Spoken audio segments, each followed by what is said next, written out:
ধীরে ধীরে স্বাস্থ্য অবস্থার উন্নতি হচ্ছে গণ অধিকার পরিষদের সভাপতি নুরুল হক নূরের। ব্রিফিংয়ে এই তথ্য জানিয়েছেন ঢাকা মেডিকেল কলেজ হাসপাতালের পরিচালক ব্রিগেডিয়ার জেনারেল মোহাম্মদ আসাদুজ্জামান। তিনি জানান, নূরের চিকিৎসার জন্য নাক, কান, গলা ও নিউরো বিশেষজ্ঞ সহ ৬ সদস্যের মেডিকেল বোর্ড কাজ করছে। নাক ও চোয়ালের হাড় ভাঙা, মস্তিষ্কের রক্তক্ষরণ এবং চোখের ইনজুরি নিয়ে ভর্তি হয়েছিলেন নুরুল হক নূর।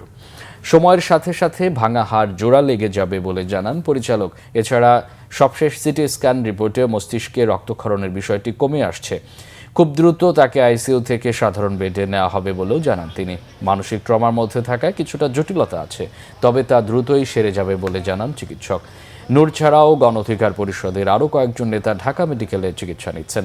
এদিকে নুরুল হক নূরকে দেখতে হাসপাতালে আসেন সমাজ কল্যাণ উপদেষ্টা শারমিন এস মুর্শিদ।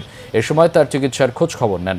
ডাকসুর সাবেক ভিপি নুরুল হক নূরকে দেখতে গেছেন বিএনপির সিনিয়র যুগ্ম মহাসচিব রুহুল কবির রিজভী। এ সময় নুরুল হক নূরের খোঁজ খবর নেন তিনি। উনি আগে যে হাসপাতালে ছিলেন, ইসলামী ব্যাংক হসপিটাল, সেখানে একটা সিটি স্ক্যান করেছিলেন। পরে আমরা পরদিন সকালে, মিনস 30 তারিখ সকালে আমরা আবার একটা সিটি স্ক্যান করি। তো আমরা ওনাকে নেসেসারি যেসব ব্যবস্থা বা পরীক্ষা নিরীক্ষা আমরা আইসিইউতে রেখেই চালিয়ে যাচ্ছি।